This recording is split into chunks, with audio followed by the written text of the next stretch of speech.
right, we will do a call to order, roll call. Nathan Gibson here. Dan Hutton here. Jessica Buckland here. Okay. All right, pledge allegiance. I pledge Allegiance to the flag of the United States of America and to the republic for which it stands, one nation, under God, indivisible, with liberty and justice for all. I was a wee bit distracted. I was I'm too. telling you, I didn't look at the flag at all. Yes, I wanted to do this. All right, we will do a review of the mission statement. The Interstate 35 Community School District exists to develop lifelong learners and responsible, productive, and successful citizens in an ever-changing society. The priorities are to articulate and support a cohesive, student-centered PK-12 vision for continuous school improvement, engage in effective teaching and relevant learning for the 21st century, and operate with fiscal integrity, efficiency, and effectiveness. The goals for the board is to continue to strengthen the culture of learning at Interstate 35 Community School District that lends to engaged learning and rigorous growth. By the end of the school year, the school will ensure transparency and will achieve optimal resource management by aligning staff levels with student enrollment, maintaining a balanced budget, and ensuring full compliance with Iowa taxation laws. All right, if there's any discussion or motion to approve the agenda. I'll make a motion to approve the agenda. I'll second it. And second, all those in favor? Aye. Opposed? I feel like I actually talk, don't I? All nice. I don't think we had anyone to talk, did we? No. Bam, move us right along. Miss Woods. Hi. Put in your monthly report. So just for I didn't do one in June, so I felt like I would be very frowned upon just 2 months in a row. so we had administrators don't typically do one in the summers. Yeah, that's what I so thought. So I'm grateful. I think she was trying to earn extra credit. No, I knew I missed the vote earlier, so I was trying to get The training went well, it looks like. Yeah. Good. I thought it went pretty smooth, got a lot of positive feedback, so. Good. And secondary participated this year, so that was pretty cool. Very nice. All right. Thanks for putting the new teachers on there. Sometimes, we see them on the consent agenda a lot, but often in the mix of other things. And I, just to let you know, I had gave a recommendation in the past if Dr. Goss and Ms. Woods and Mr. Beckles, or Dr. Woods, I apologize, are open to it. I see schools that post on their social media the bios of the new teachers and welcoming them and stuff, and I thought that was pretty good. I see it go across my news feed all the time, and it might be good for people in the community to know the new teachers coming in that way. So Right, we can certainly connect with if these, they're obviously if the teachers are okay with that too. So okay, All right. thank you. Miss May, college and career transition update. Yeah, so since I work for 2 schools, I'm always curious to see kind of where our numbers are and what does it look like for both schools. So I put together 2 end of the year reports, one here, one there, a Van Meter, just to kind of highlight some of the things that we do as a counseling office, but also specific to my position. So one of the things that I do, I meet with students individually.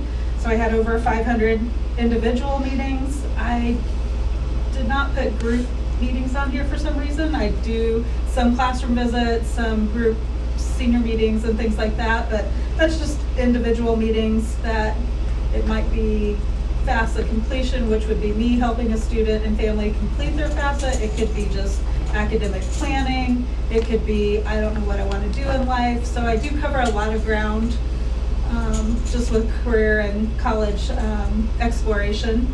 So that would, again, is just a total number of visits month by month.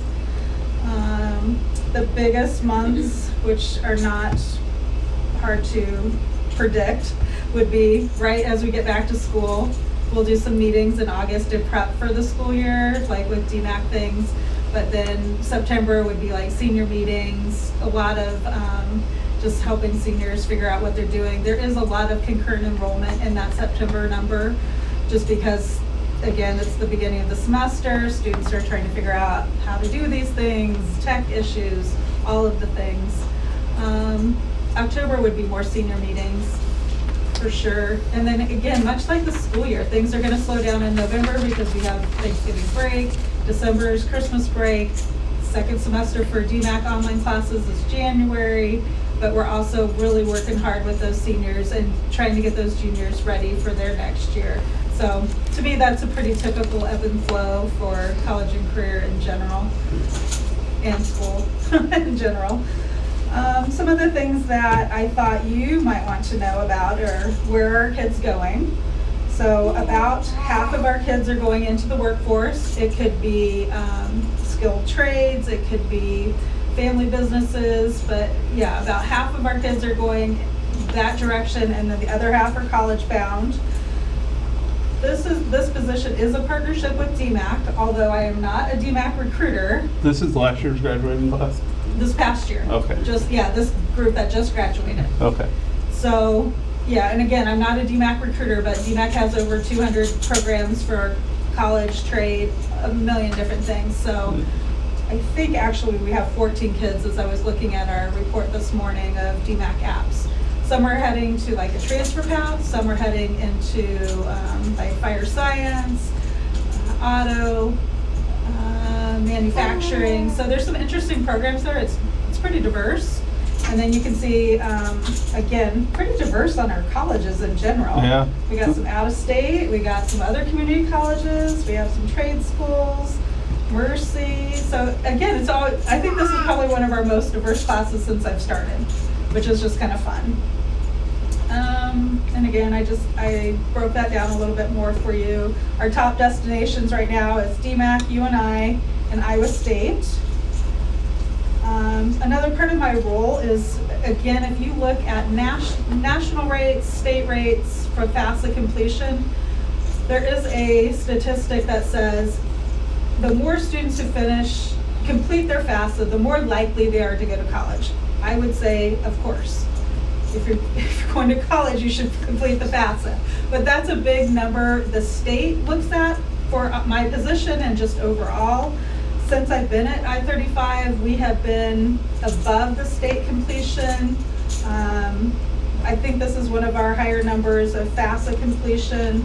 So that is a huge collaborated effort between the counseling office, me, a lot of different people come together to make sure that our students are getting what they need. It's a lot of me and Mrs. Steinlage really truly knowing what our kids are doing, where are they going, who are they as people. There's some great programs that are out there that will help pay for tuition. So I think I'm not overstepping saying this, Ms. Steinlage and I take a lot of pride that we make sure the kids know these are funds and resources and things that will help you be successful in college, especially on that financial side. So I'm really proud of that. I don't know where we rank right now, I should look, but I might be able to say with FAFSA completion, we're up in that top grouping within the state. And that's just a personal goal. And it's never going to be super high because a lot of our kids are going to go into the workplace. So I'm never looking for 100% completion. That would be crazy. Even at Van Meter, where that is a pretty high college-going school, I would not look for 100% completion there either. So, and then just a kind of an array of different events that we do as a collaborated group between the counseling office and my position. We did 2 career days last year, one for middle school, one for high school. We work with different teachers to have industry visits. This was kind of fun this year.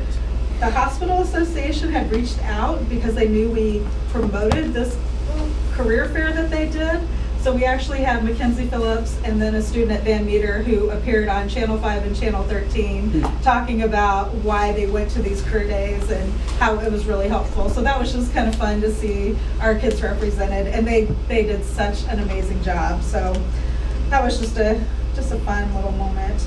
But other things like Build My Future, Ag Expo, Skilled Trades Expo, Agriland, DMAC does discovery events. We have I Can come in. So again, these are a lot of different types of events, but they're all wrapped around college and career. Mrs. Steinwage, one of her biggest goals in the council, one of the big goals, I wouldn't say the biggest, one of our goals is to make sure our juniors and our seniors, if they haven't had a chance, is get job shadows and get some exposure way before they start making those decisions. I don't know what our percentage is, but 112 juniors and seniors did job shadows this past year. So job shadows, career explorations, college visits. Again, lots of different ways to look at numbers, but I just took a sheer, like, let me count and see. That's something every year that I put as a goal, is to try and make sure we could get 100% of our juniors in some type of job shadow. And then, let's see, college and career days. We do, the high school college and career day is an all-day event, 5 sessions in the morning, 5 sessions in the afternoon. So it's a very big day for the kids. We bring in professionals, we bring in college reps, we bring in the skilled trades. So we try and have a really big array of different types of career pathways for students to really get some exploration in. I'm really grateful that we have such great community connections, because we are able to show a lot of different types of jobs. The pictures that show, we have one of the military groups, I think that's maybe the Navy at the top, or the Army, I can't remember. We had the truck simulation come down. I can't tell who's in that. I can't remember all our people. Again, the trades are well represented. The college, the professional careers are really well represented. So that it's a huge, huge event. It takes a lot of time. But we do that every other year. And then we did a middle school afternoon, which was a little more interactive, not quite as diverse, but again, time, energy, and money. Some of the other things too, the collaboration with the high school counseling team is huge in my position. There's no way in a school setting like this, at Van Meter, it's very much the same. We are working really hard together to figure out how can we be hitting as many kids as we possibly can, making sure that we have, different ways that we're communicating, different ways that we're helping our students understand all these great resources. And it's just some of the other little things like DCAP support and Zello.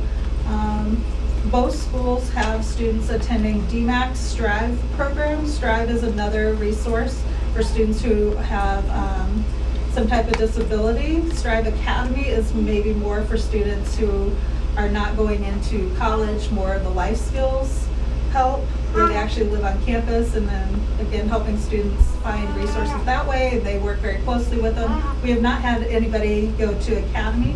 We've had some candidates, but for whatever reason that wasn't a choice for them.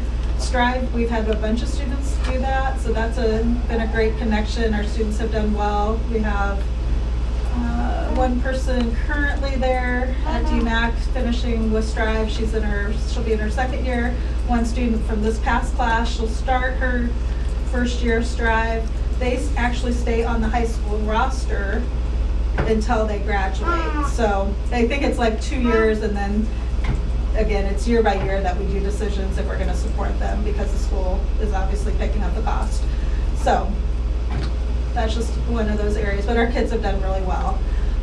And another thing, maybe not as important no, I can't say that. It is important. Summer Melts is, again, why my contract's a 12-month contract. The amount of students that need support through the summer is a lot. And those are, I put the DMAC numbers on just because, again, those are students that I work with very closely. But really, if my student was going to UMass or California or Iowa, it doesn't really matter. I'm going to help them through the summer, because this is the question of, what does my bill look like? I don't even know how to read this. I need to change something. I don't know who to contact. The schools do a great job, but the kids are going to come back to people that they know, and then I can do a soft handoff and make sure that they know. These are kids taking summer classes? Those are kids heading to DMAC. Oh, so Yeah, they're those graduating and they're particular headed. numbers. Okay. Yeah. Gotcha. So that's just one of when they created this role, they wanted to make the state, DMAC, all the schools involved, we wanted to address that issue. Because again, counselors are off, so what happens? A lot of kids will fall out.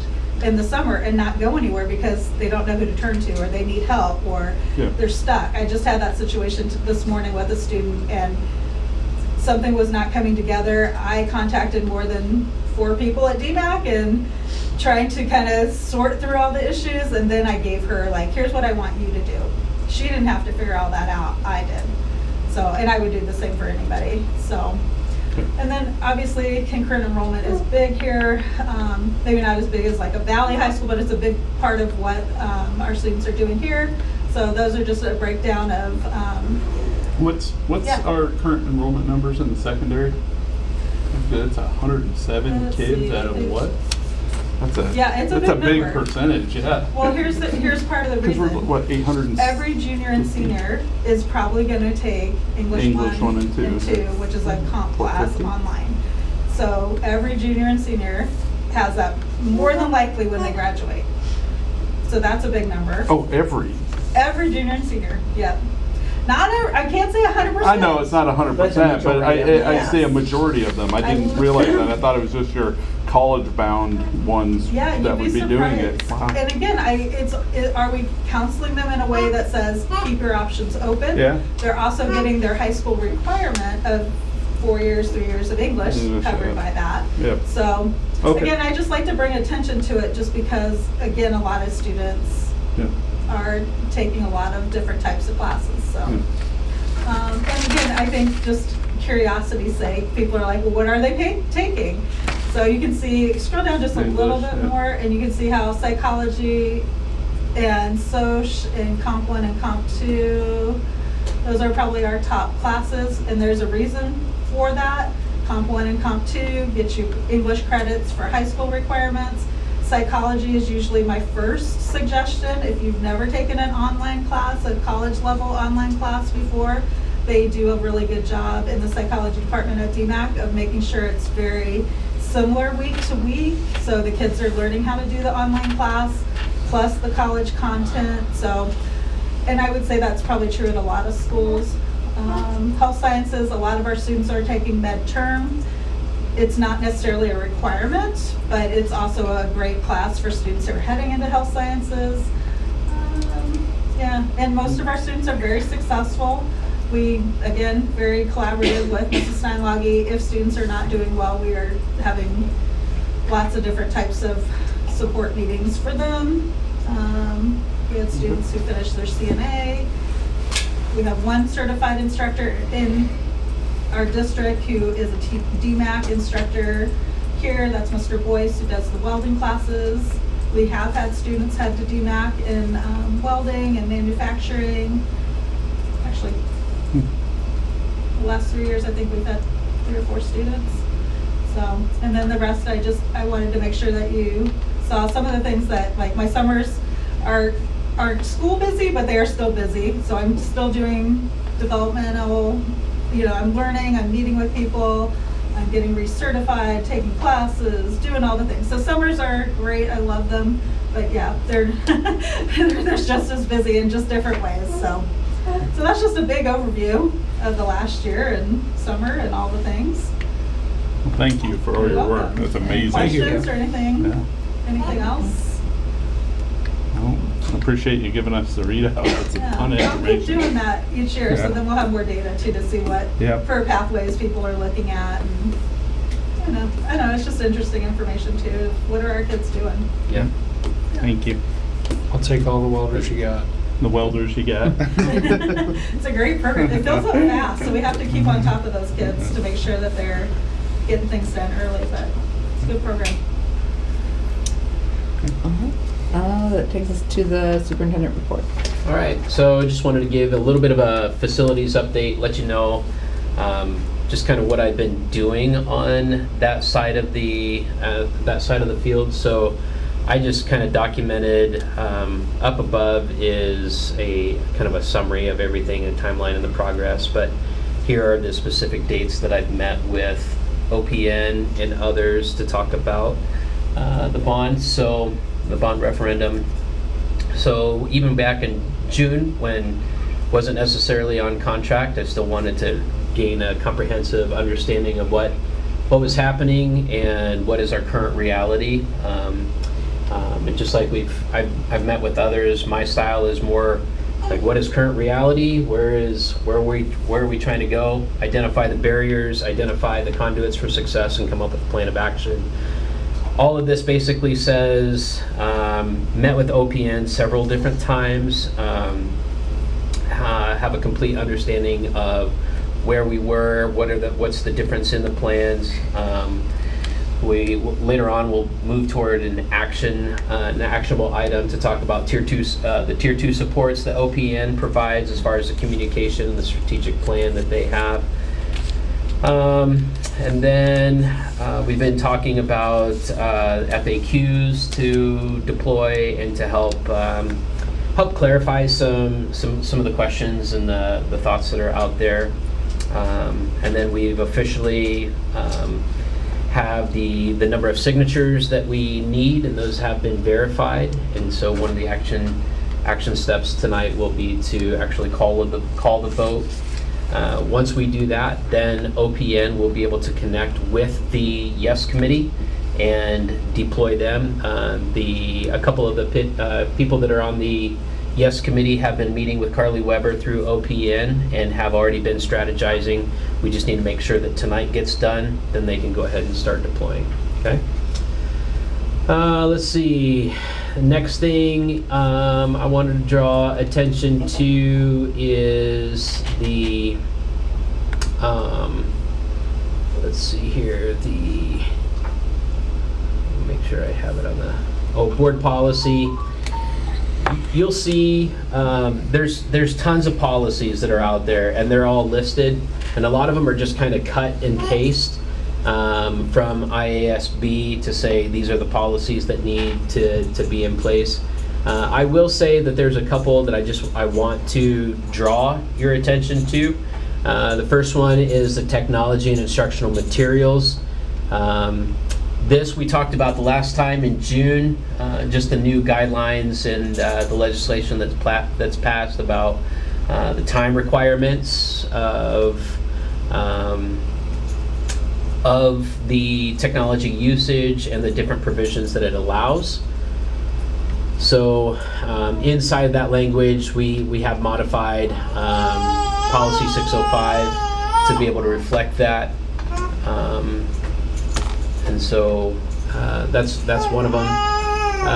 The second one is surrounding, let's see here, I gotta find it. Second one is in regards to the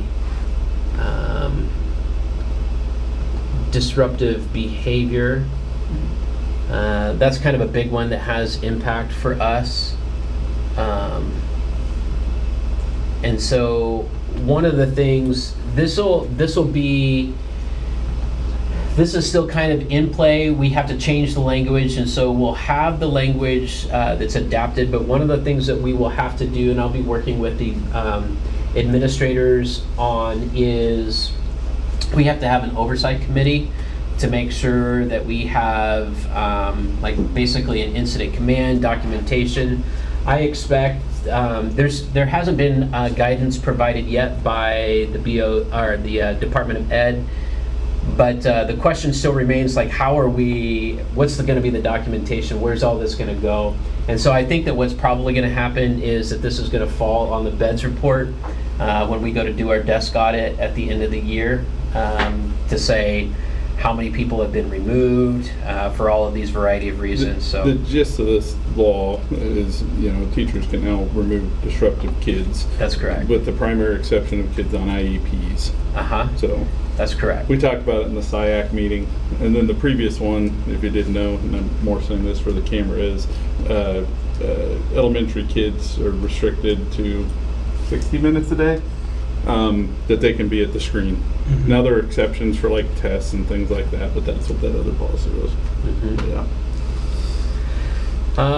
Another one that I want to bring to your mind or bring to your attention is policy 604.05, which gives some religious-based exclusion from a school program.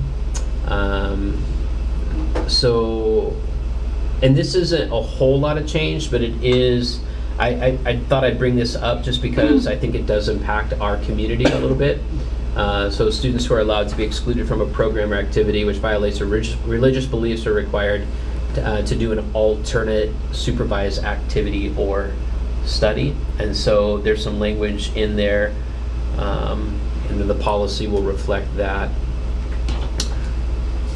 The next one that's really significant is policy 604.03.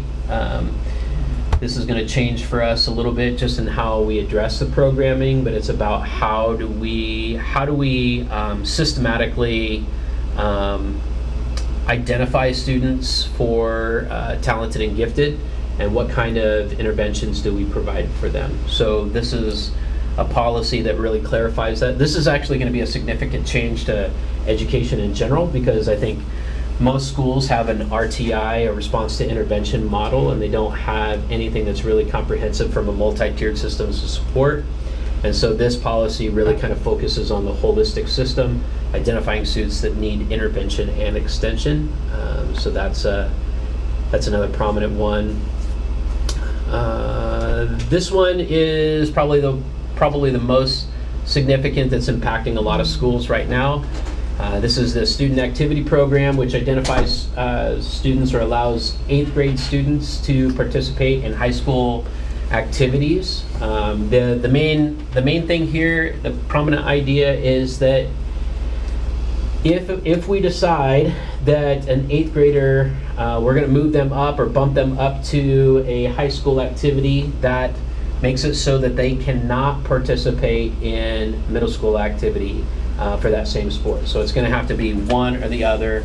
And so in collaboration with Brayton, in collaboration with our district superintendent, or sorry, a conference superintendent group, we came up with an eligibility contract, which actually fleshes this out. So it gives the regulatory overview, and then how do we actually do that? So this isn't going to be like everybody who's in 8th grade that wants to play high school sports, we just get to do that. That's not going to be this case.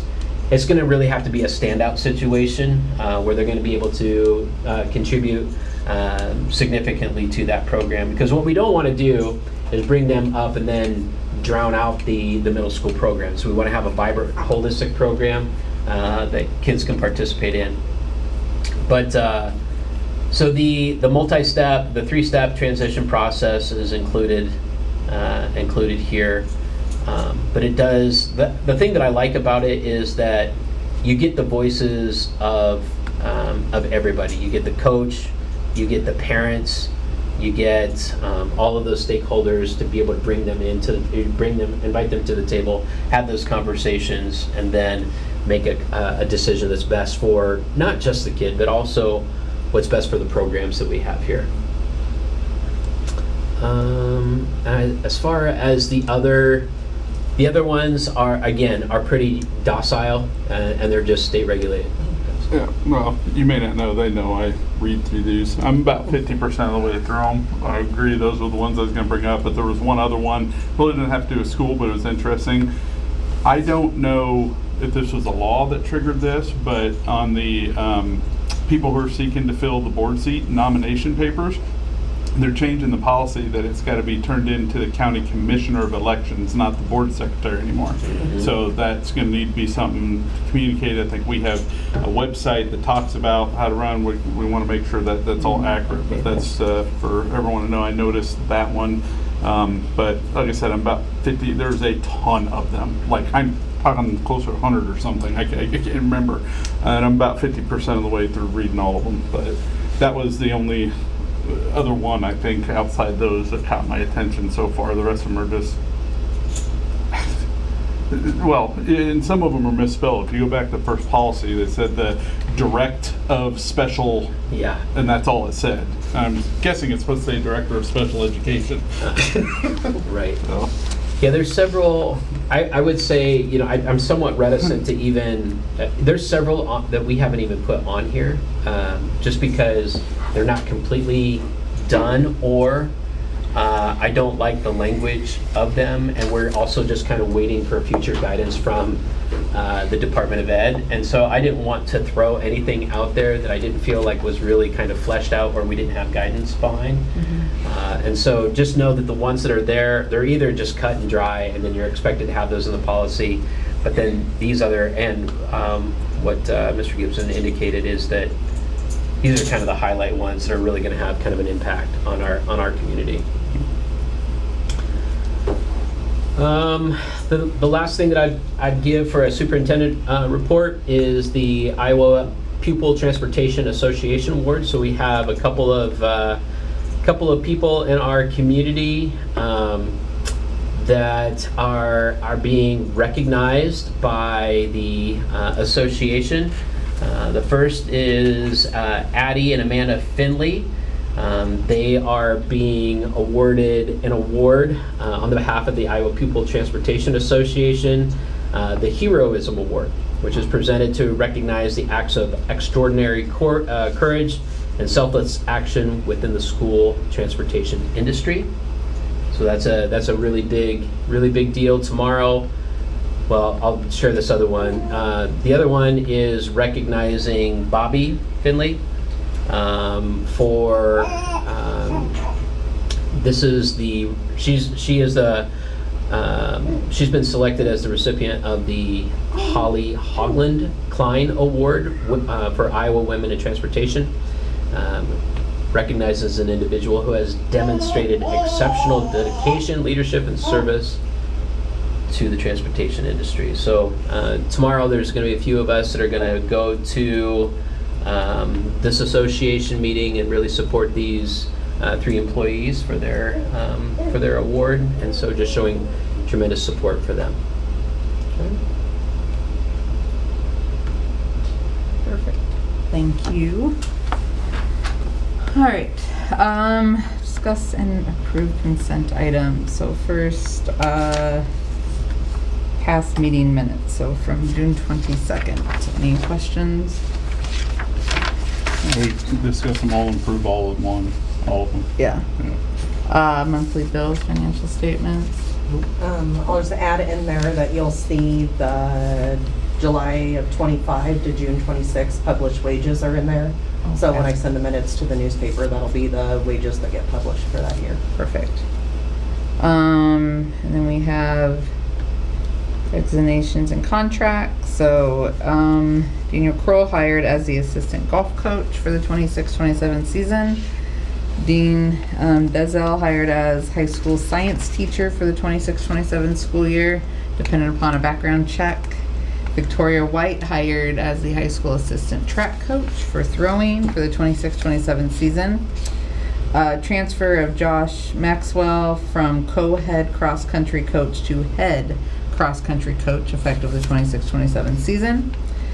Resignations. Kelsey Stonehawker resigns as the high school science teacher effective June 26, 2026, as well as the high school cross-country coach for the 26-27 season and the high school assistant track coach, throwing coach for the 26-27 season. And open enrollment. It's not loading up. I don't think we have any, do we? Nothing's in there. No. Okay.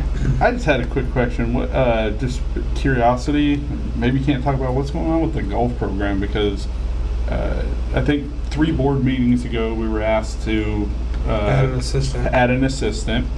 and we approved that. And then last board meeting, all the assistants and the head coach resigned, and now the head coach is now coming back as the assistant coach. Do we not have a head coach at the moment? Just We approved a head coach. You approved the head coach last year. Oh, we did. Yeah. Okay. I think Yeah. they were trying to figure out exactly like what piece they wanted to, Okay. so it was I must have missed that kind head of on coach them. one. Okay. And you did that third stipend, we had 12 seniors, a ton younger. Yeah. But the numbers don't qualify to keep the third stipend on. If they do, we'll bring it back, but we drop it when the number, the ratio. When the ratio went down? Okay, And so, thank you. and Okay. part of the changes just had to do with a little bit more time at home with family, that kind of stuff. Okay. So, Mhm. Yeah. Yep. Okay, thank you. Yep. I'll make a motion to approve the consent items. I'll second it. All those in favor? Opposed? So, all right, action agenda items. So, First one is a resolution ordering an election on the issuance of not to exceed 12.3 million general obligation school bond. Do you want me to read that whole public measure? I don't think so. This is a roll call vote. Mm-hmm. So we'll still need. Yeah, need a motion and a second. I'll motion to approve the resolution ordering an election on the issuance of the bond not to exceed 12,300,000 general obligation school bonds as presented as a public measure. I'll second it. So for roll call, Gibson, Aye. Hutton, Aye. Buckland. Aye.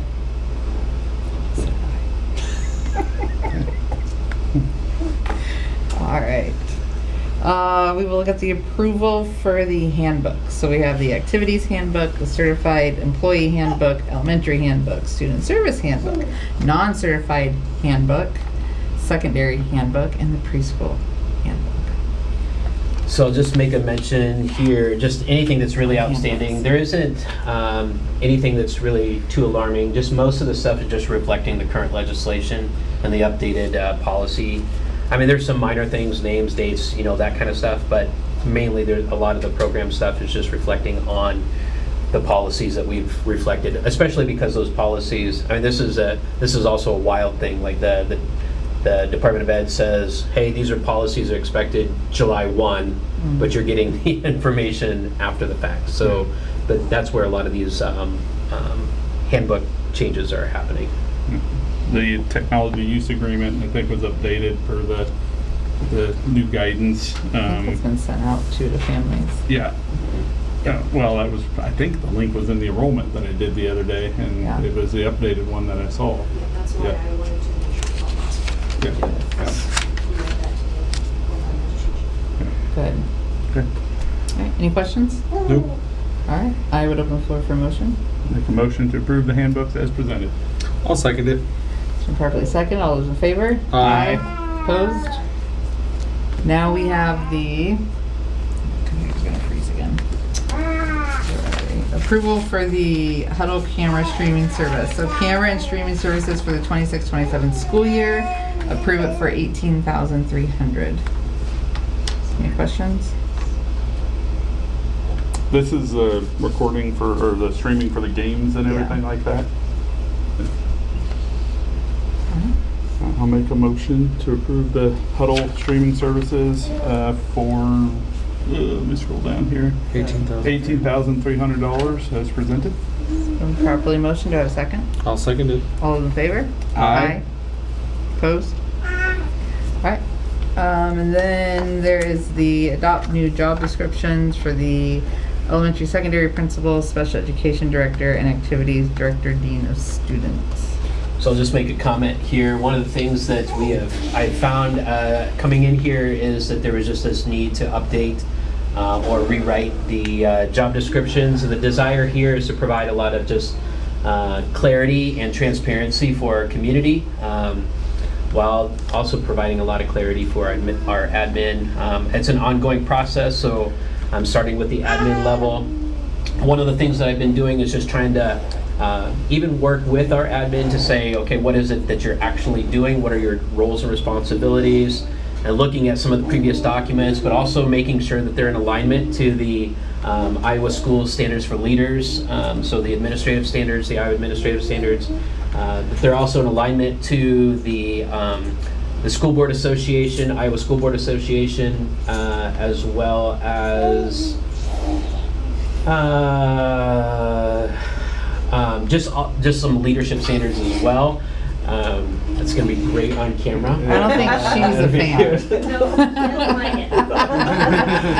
So it's an A. And so I did create a draft of these that I have for your purview, but I also shared these with the administrators and got their feedback to make sure that they had eyes on it, and gave their feedback as well. So what you have here is kind of a finished product. There's a couple more, but I just didn't have those done in time to put on the agenda.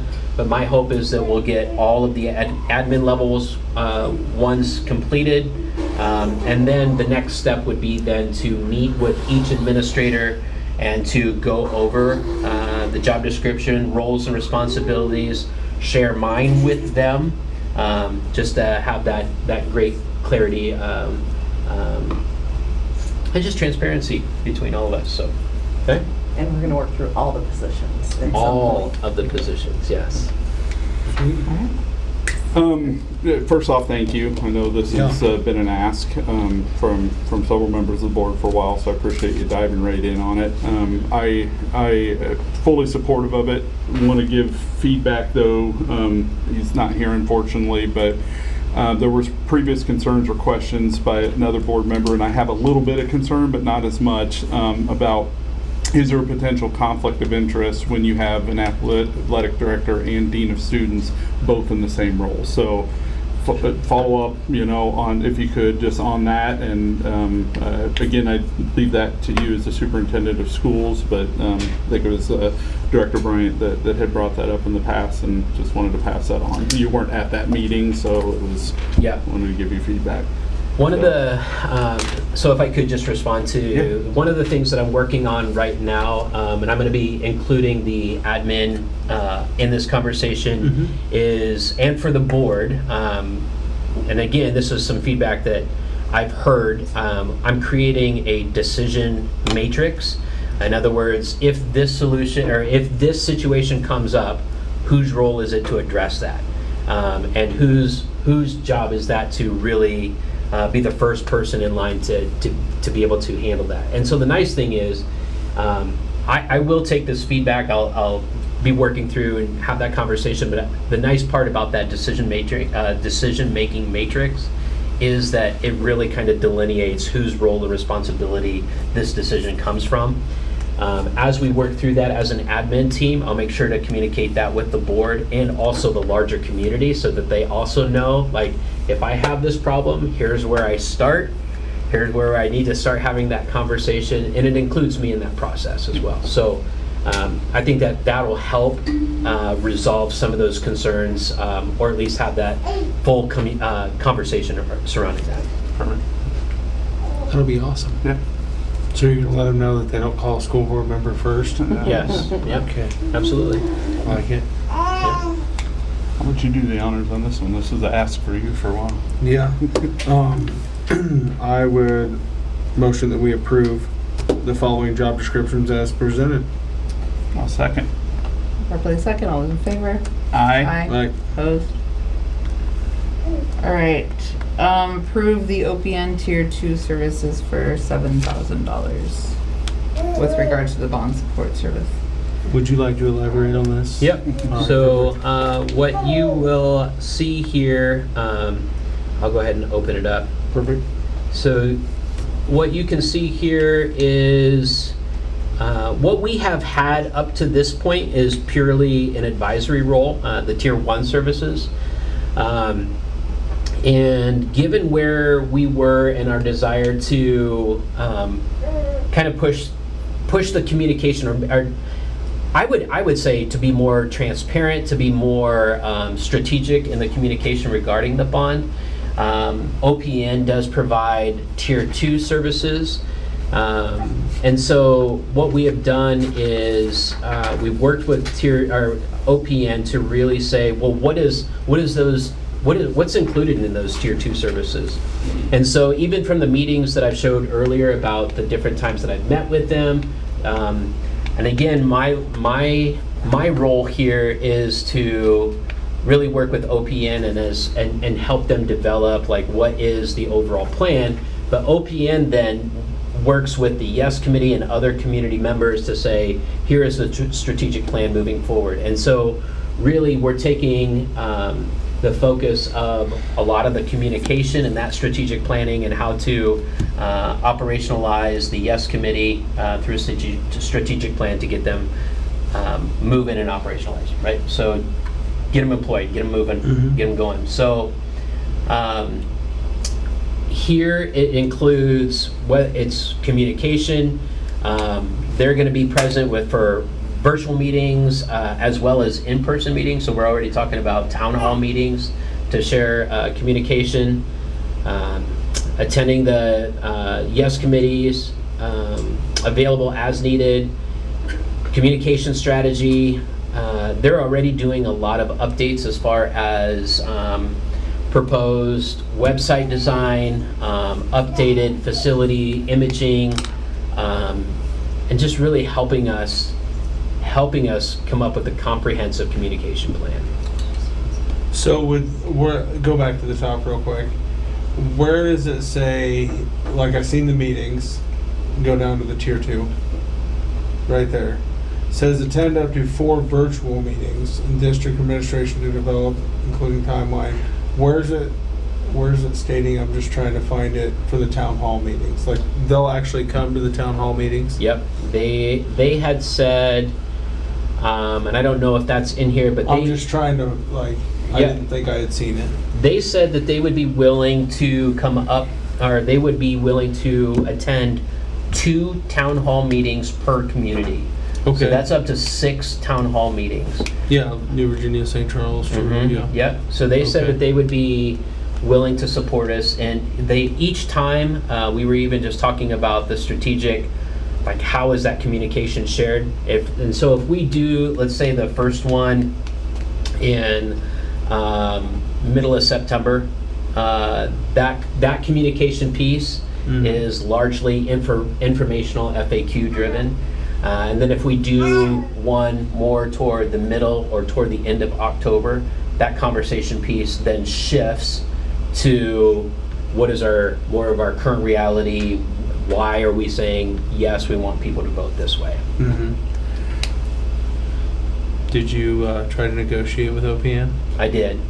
And actually, I tried to say, why 7? What does that look like? And they just came back with saying, hey, we're providing all of the printing supplies, we're providing all of these different things. And they've already gone above and beyond. So like even the first one, attend up to 4 virtual meetings. Uh-huh. Like they don't even care about that. They're like, we're gonna, their desire is for this bond to pass. I mean, Well, that's what I was obviously. just gonna say, is they get a percentage of the whole project Right. if it passes. So I think like 3,500 if it doesn't pass, 7 if it passes. Yeah.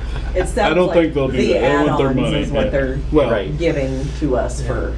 Well, this is optional add-ons, right? Mhm. And I'm sorry, Dan, I don't know if you were No, going you're to. fine. So, I'm in full support of this. In fact, Yeah. I feel like if we're going to go to 7, I want that video. We need to have that video. Mhm. We need to show a mom going into that bathroom trying to change their kid, kid's diaper over here in this bathroom that's over there, right? Or walk up to the top and take a video, look in the giant hole down, you can see the ground from the top of the frickin' staircase. Like, we need people to see. People aren't going to come out to that, these various, things. And even inside the school, the things we need to do inside. So I would propose, and obviously we've got one person to motion the second, but I would propose that we motion to spend up to $11,500 to also add in the optional add-ons, to go ahead and get the website.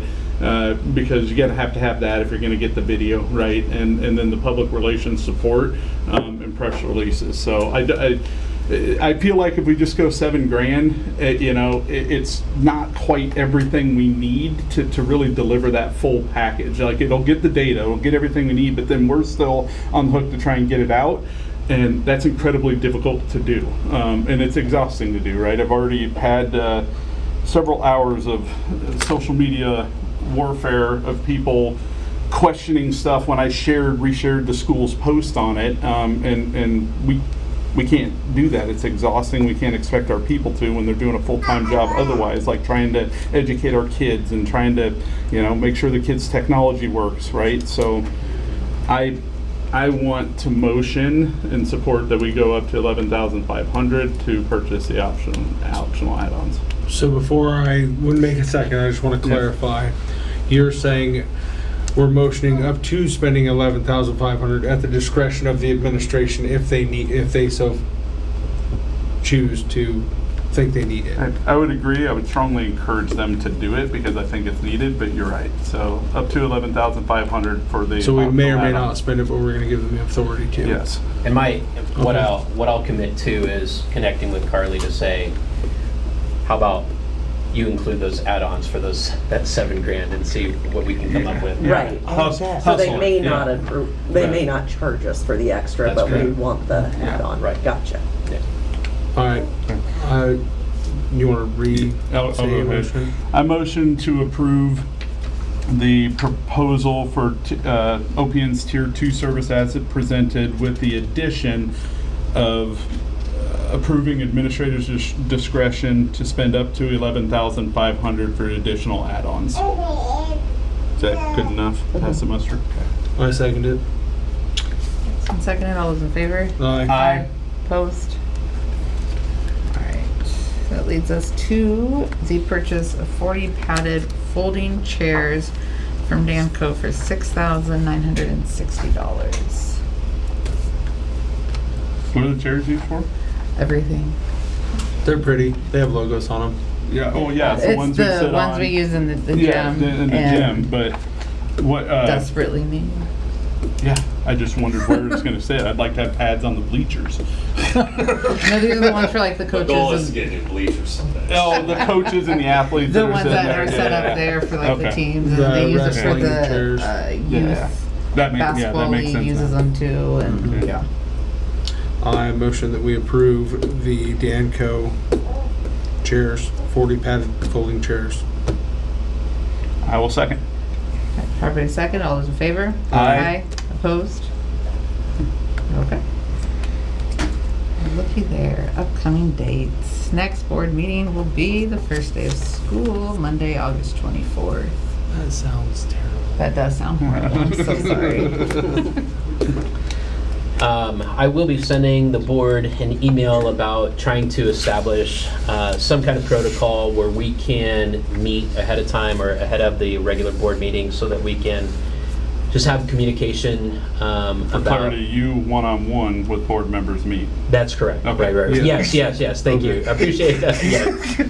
Not, just- not a quorum. Not a quorum, right.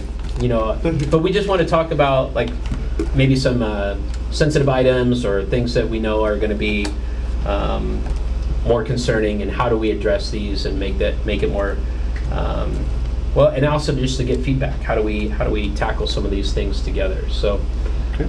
but just know that communication's just coming. Try to establish a rhythm for that. Okay. A motion to adjourn. I second it. Properly second, all those in favor? Aye. Aye, opposed? Thank you. First you. board meeting. Thank